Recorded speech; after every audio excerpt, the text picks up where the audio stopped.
Application of Laplace transform में हमने देखा था कि पार्शियल डिफरेंशियल इक्वेशन को कैसे सॉल्व करते हुए देखेंगे अभी। तो how to solve partial differential equation. Partial differential को सॉल्व करने के लिए कुछ बेसिक्स फार्मूले थे, वो फार्मूले प्रीवियस वीडियो में मैंने डिस्कस किए। अभी उस फार्मूले का यूज़ करके पार्शियल डिफरेंशियल इक्वेशन को सॉल्व कैसे करेंगे वो देखेंगे। तो एक क्वेश्चन दिया है, वो क्वेश्चन से देखते हैं कैसे सॉल्व करेंगे। क्वेश्चन दिया है, क्या दिया है कि solve del u by del t is equal to 3 del 2u by del t square, और इनिशियल कंडीशन दिए u 0, t is equal to 0, u 5, t is equal to 0 and u x, 0 is equal to sine of pi x. Sorry, मैंने यहाँ mistake कर दिया, del 2u by del x square दिया है, ठीक है। तो इसे सॉल्व करना है तो हमें स्टेप्स तो वही पता थे जो चार पिछले प्रीवियस एप्लीकेशंस में कांस्टेंट कोएफिशिएंट, वेरिएबल कोएफिशिएंट और साइमल्टेनियस डिफरेंशियल इक्वेशन को सॉल्व करते वक्त थी। फर्स्ट स्टेप वही थी कि टेकिंग लैपलास ट्रांसफॉर्म। तो Laplace transform of del u by del t is equal to 3 बाहर आ गया, Laplace transform of del 2u by del x square. यही फॉर्मूले हमने पढ़े थे कि Laplace transform del u by del t के लिए, del 2u by del x square के लिए इनकी वैल्यूज़ क्या होगी। तो Laplace transform of del u by del t क्या लिखा था हमने, s u minus u x, 0। ये यू स्मॉल फंक्शन है कैपिटल यू, ये कैपिटल यू का ही मतलब क्या है, Laplace transform of u of x, t. Notation सारे याद रखना, मैं फिर से फोर्स कर रहा था इस पर। इज इक्वल टू 3, इसके लिए क्या हो जाएगा, d2u bye D x square. इसकी भी प्रॉपर्टी पड़ी थी कि Laplace transform of del 2u by del x square दिया रहा, तो उसे direct del 2u by del x square, यही प्रॉपर्टी पड़ी थी फोर्थ हमने, तो इसका ही यूज़ इसमें किया गया है। तो आपको पता होना चाहिए, और इसमें यू कैपिटल यू की वैल्यू क्या है, Laplace transform of u of x T. तो ये डिफरेंशियल इक्वेशन रहा। तो एस यू, इसे मैं यू माइनस यू एक्स, 0, तो यू एक्स, 0 की वैल्यू क्या है थी, sine pi x minus sine pi x is equal to 3 times of del 2u by del x square. थोड़ा इसे हम इधर उधर सजा देते हैं, तो 3 del 2u by del x square minus s u is equal to क्या हो जाएगा, माइनस साइन पाई एक्स, और del 2u by del x square कितना हो जाएगा, minus s by 3 into u is equal to minus 1/3 into sine of pi x. तो ये अभी मेरा second order linear differential equation बन गया। It's a second order differential equation, और इस सेकेंड ऑर्डर डिफरेंशियल इक्वेशन को हमें सबसे पहले सॉल्व करना है और u ऑफ एक्स, टी का फंक्शन फाइंड करना है, मतलब कि ये डिफरेंशियल इक्वेशन को सॉल्व करना है फर्दर। तो कैसे सॉल्व करें सेकेंड ऑर्डर डिफरेंशियल इक्वेशन को सॉल्व करने के लिए हम कंप्लीट सॉल्यूशन क्या लिखते हैं, CF प्लस पी है। मैं अज्यूम करता हूँ कि आपको ये सेकेंड ऑर्डर लीनियर डिफरेंशियल कैसे सॉल्व करते हैं पता होगा। CF क्या है, complete complementary function plus particular integral. तो ये दोनों कैसे, मतलब इसकी भी वैल्यू निकालने के लिए ऑक्सिलरी फंक्शन बनाना पड़ेगा, फिर सॉल्व करेंगे। PI की भी वैल्यू निकालने के लिए अलग अलग फंक्शन होगा। शायद आपको इसमें देख के थोड़ा डिफ़िकल्ट लग रहा होगा। तो हमने किस फॉर्म में डिफरेंशियल इक्वेशन पढ़े थे, f of dy equal to q। शायद अभी थोड़ा यूज टू लगेगा, इसी टर्म में ये दिया है।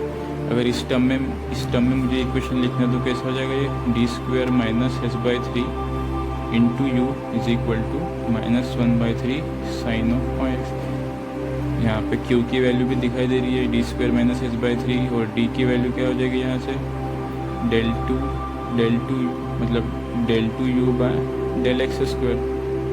u मल्टीप्लाई में करने के बाद इसकी वैल्यू हो जाएगी। तो इस तरीके से डिफरेंशियल इक्वेशन है, इसको सॉल्व करना। तो ये सॉल्व करने के लिए सबसे पहले CF की वैल्यू निकालेंगे, फिर PI की वैल्यू निकालेंगे, एंड देन फर्दर प्रोसीड।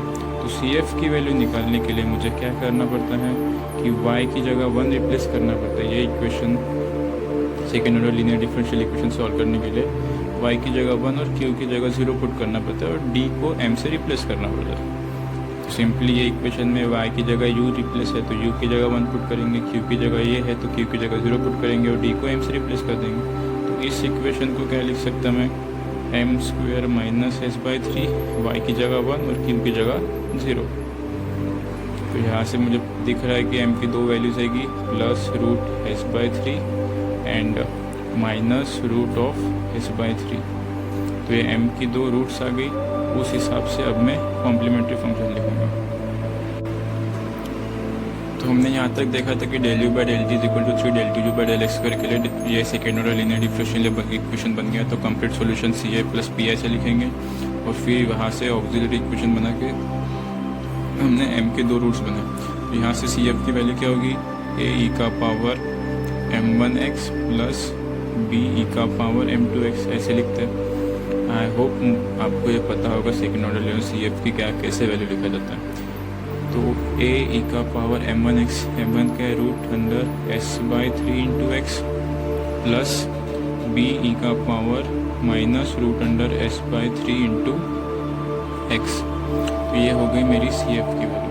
यहाँ a और b दोनों वेरिएबल्स है, इनकी वैल्यू निकालने के लिए इन इनिशियल कंडीशंस का यूज़ करेंगे। बट उससे पहले PI मतलब जो पर्टिकुलर इंटीग्रल, इसकी भी वैल्यू निकालेंगे। फिर कंप्लीट सॉल्यूशन में इनिशियल कंडीशंस पुट करके ये a और b, ये दो कॉन्स्टेंट्स की वैल्यू निकालना मुझे ज़रूरी है, तभी फाइनल आंसर होगा। तो इस तरीके से सबसे पहले CF की वैल्यू मुझे मिल गई है। अभी देखना है PI।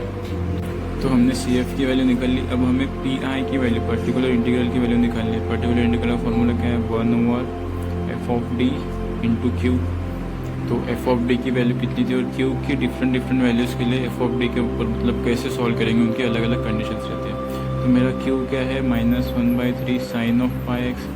तो इनडायरेक्टली ये q क्या दिया है, sin(ax) का फंक्शन दिया है। तो ax के लिए क्या करते हैं कि जो f(d) में मतलब f(d) का फंक्शन लिख लेते हैं। क्या हो गया, ये d² - s/3।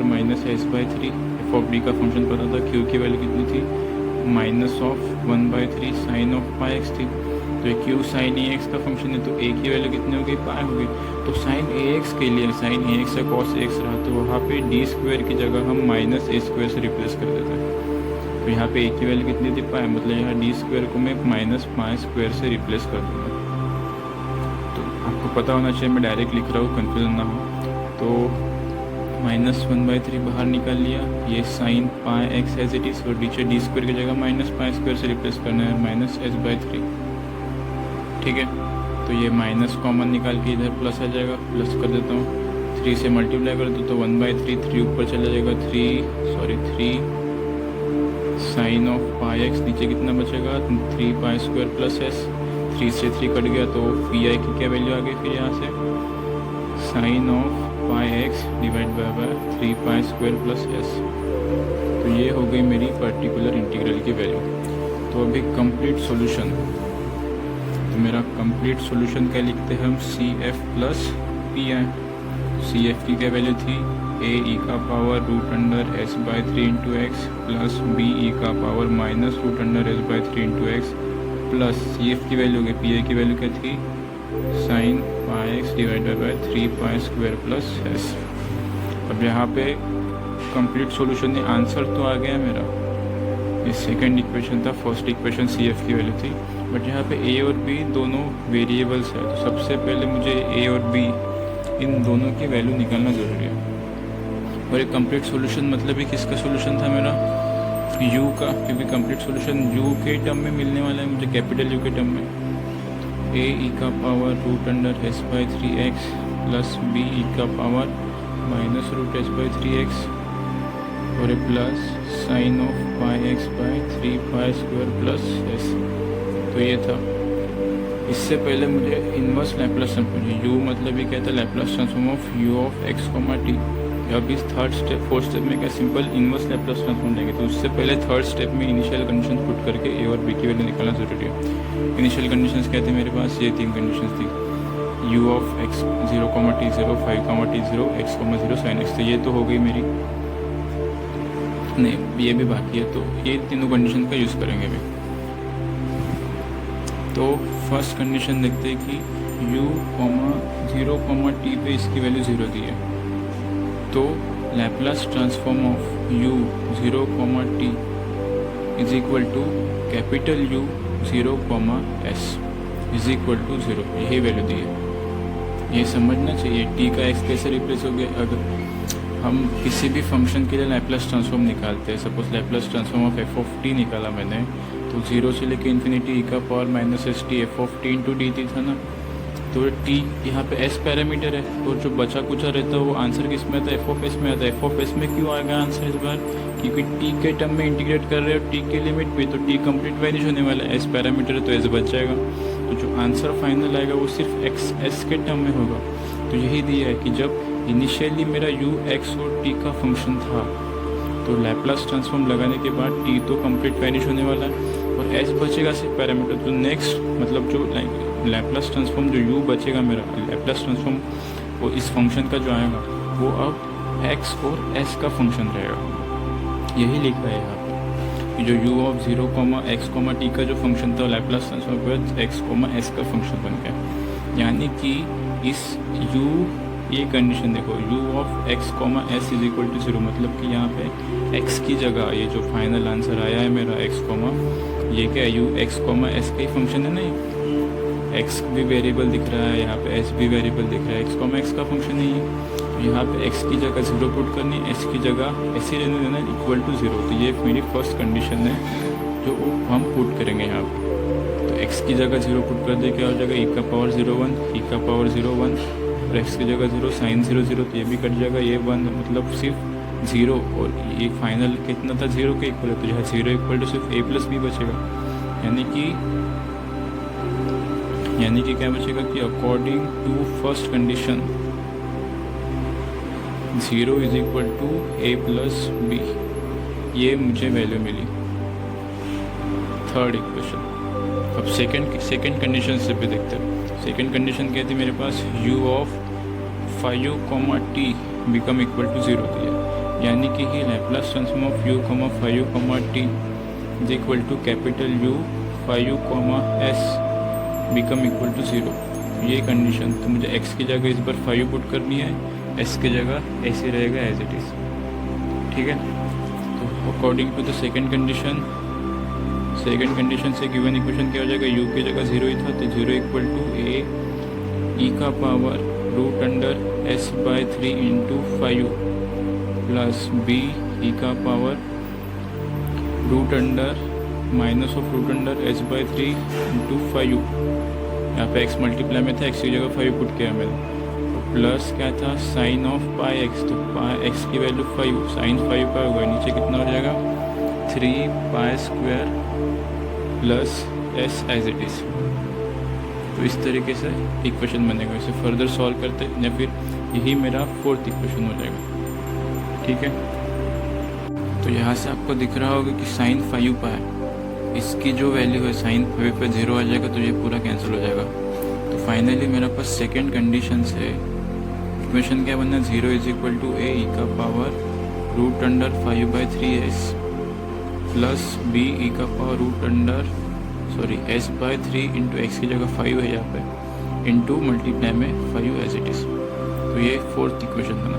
तो दो इक्वेशन क्या थे कि a plus b equal to 0 थे, और a e का power root under s by 3 into 5 plus b e का power minus s by 3 into 5 equal to 0। तो इन दो कंडीशन से मुझे डायरेक्ट पता चल रहा है कि a की भी वैल्यू 0 होगी और b की भी वैल्यू 0 होगी। जब a equal to 0 b equal to, तभी दोनों इक्वेशन सेटिस्फाइड हो जाएंगे। तो a और b की यहाँ से दो वैल्यू मुझे पता चल गई। a और b की जो वैल्यू पता चल गई, तो मेरा कंप्लीट सोल्यूशन क्या था, ये था। इसमें से a की भी वैल्यू 0 पुट कर देंगे, b की भी वैल्यू 0 पुट करेंगे, तो ये और ये दोनों टर्म कैंसिल, तो फाइनल आंसर सिर्फ कितना बचा, ये बचा।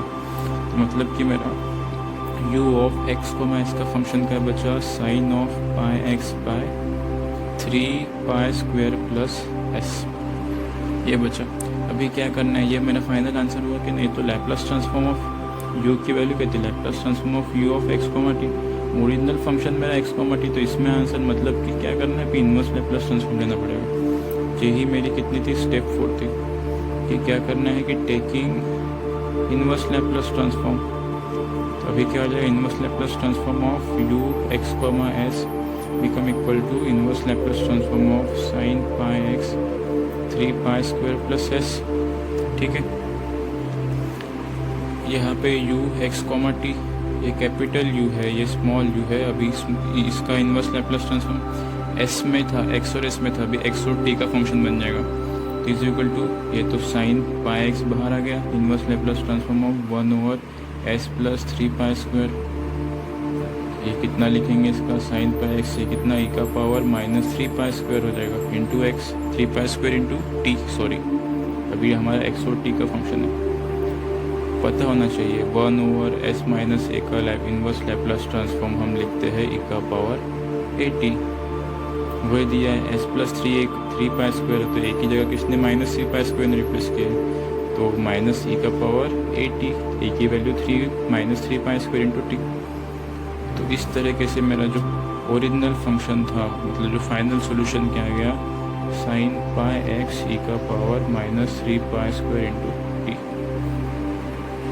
इस तरीके से हम पार्शियल डिफरेंशियल इक्वेशन में लैप्लास ट्रांसफॉर्म को यूज़ करेंगे। मेथड थोड़ी लेंदी है बट वही स्टेप्स दिए सारे, सिर्फ कैलकुलेशंस बड़े होने चाहिए इसलिए कुछ मतलब क्वेश्चन बड़ा हो गया, मेथड बड़ी हो गया, ऐसा नहीं है। फर्स्ट स्टेप मेरी वो थी कि लैप्लास ट्रांसफॉर्म कभी पार्शियल डेरिवेटिव के इसमें लिख रहे तो इस पर कुछ फॉर्मूलेस पढ़े थे हमने, 4 फॉर्मूलेस पता होने चाहिए। सेकंड में क्या थी कि वाई बार के टर्म में इक्वेशन बनाओ। थर्ड में क्या कि इनिशियल कंडीशन पुट करो। ये सेकंड और थर्ड स्टेप अपने हिसाब से अकॉर्डिंग टू द कंडीशन। यहाँ इस पर्टिकुलर क्वेश्चन के लिए हमने सबसे पहले यू के टर्म में इक्वेशन बनाया, देन इनिशियल वैल्यू पुट की, तभी तो जाके ए और बी की वैल्यू मिली वहाँ से। तो सिचुएशन के अकॉर्डिंग पहले वाई बार के टर्म में बना, फिर इनिशियल कंडीशन, पहले इनिशियल कंडीशन, फिर ये दोनों सेम ही थे। एंड थर्ड स्टेप मतलब जो फाइनल स्टेप उसमें टेकिंग इनवर्स लैप्लास ट्रांसफॉर्म। और सबसे मेन बात यही थी कि u अगर x, t का फंक्शन रहा तो लैप्लास ट्रांसफॉर्म के बाद जो कैपिटल U मेरा बचेगा, इसका u का Laplace inverse Laplace transform capital U, ये x और s का फंक्शन बन जाएगा। वहाँ पे जो सिचुएशन दी थी ना u, 0, t is equal to 0, तो Laplace transform of u 0, t become equal to capital U 0, s।